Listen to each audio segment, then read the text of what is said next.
So let's talk about new Toyota Tacoma extended warranties. Should you even buy one? You know, I think this is really a highly personal choice, right? I have never been a big fan of extended warranties on anything. However, I will say I have bought two in my lifetime. One on a television.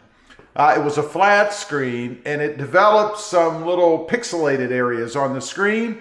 I actually used that warranty to get the TV fixed. Didn't cost me any more than what the warranty did. And it did work out in my favor. The second time I bought one was on a Porsche, I think it was a Cayman. And I bought it used through CarMax. And they offered an extended warranty. I think it was like $1,600 or something like that, because I thought I was going to keep the car for a while. As it turns out, I never needed the warranty. Nothing ever went wrong with it. And it was prorated. So in other words, when I traded the car off, I actually sold it back to CarMax. I did get money back on that extended warranty. And it was quite a bit. I didn't really have the car that long. But should you buy one on the new Tacoma? You know, everybody's afraid that there's going to be something wrong with it because of the new turbo engine, right? Or at least new to the Toyota Tacoma. Now, as far as cost goes, you can pick one up anywhere from $1,000 to about $3,000, $3,500. And you can get them external, outside of Toyota. Of course, when you go to buy the truck new, the dealership is going to try to sell you that extended warranty, and they're probably going to use a little bit of fear-mongering as well. You know, it's a new engine. It's untested.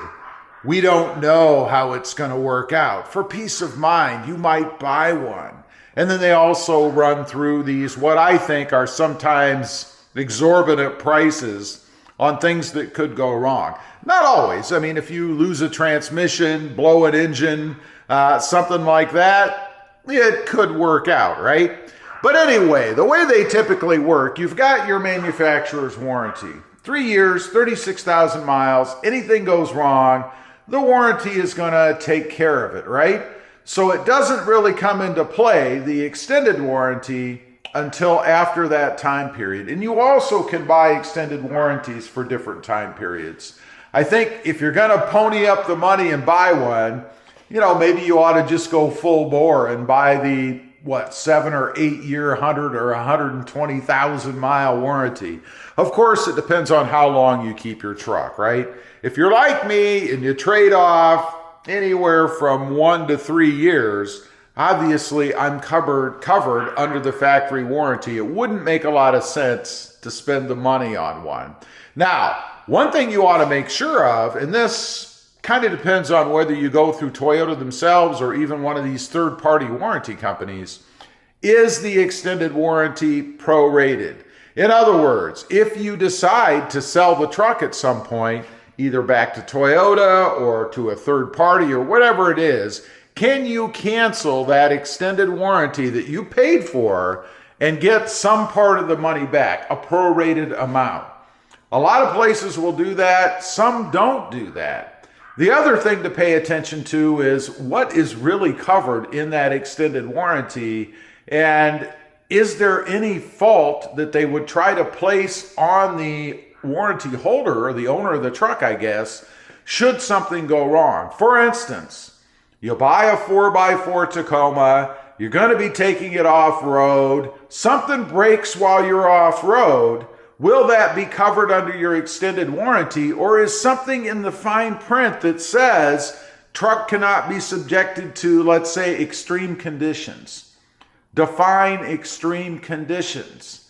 Does that mean you can't go off-roading? And if that truck breaks down somewhere in a field somewhere or the woods or whatever, they're not going to cover it. And there are little caveats or little exceptions like that typically in extended warranties. I mean, you run into those things with the manufacturer's warranty as well.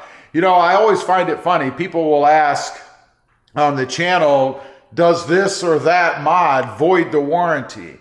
And basically, in a nutshell, Anything that would normally be warranted on the truck is covered unless you do something that would affect that otherwise normally warranted part.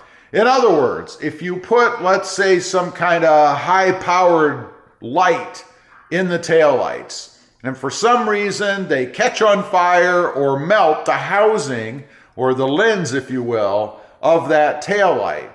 Well, obviously, by modding the light, putting something different in the fixture, you have caused that failure, and it can be directly associated with the melting of that lens or tail light, right?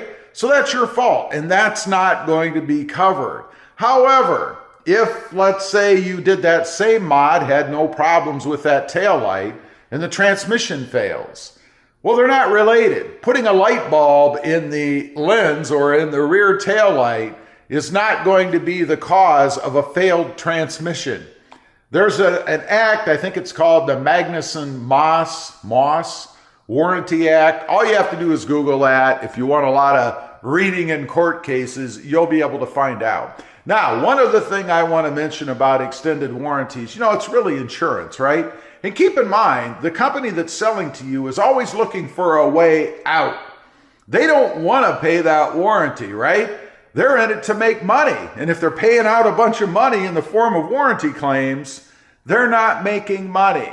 So if you do go for that extended warranty, you should make sure that you document everything you do to the truck so that you have backup. Oil changes, services, all that kind of stuff in the form of receipts and service reports and things like that, so that if something does happen, that warranty company, extended warranty company, can't come back on you and say, hey, you didn't change the oil every 3,000 miles or whatever the manufacturer recommends. So the engine failure that you have is now your fault. Very important that you do that kind of stuff. I think a lot of people think that if you have that warranty, you can do anything you want. And if there's a failure, it's going to be covered. Not true. Make sure you read the fine print. And lastly, don't feel pressured to buy that extended warranty from the dealership, right? You can buy an extended warranty anywhere within the first 3 years or 36,000 miles, either from Toyota or from a third party to cover your truck. You don't have to do it on the spot at Toyota. And finally, they are negotiable. Don't believe that that number that they throw out at you while you're sitting there in the finance manager's office is it. You can negotiate the price of an extended warranty. And the dealership most likely is going to be willing to do that because they are huge money makers for the dealership. Leave a comment. Let me know. Do you buy extended warranties? And if you have, did you ever use them? And did you use them for more money than what the part that you used it for would have cost to replace? In other words, did you come out ahead in the end? I'd just be curious to know. Thanks for watching. Stay safe out there. Bye.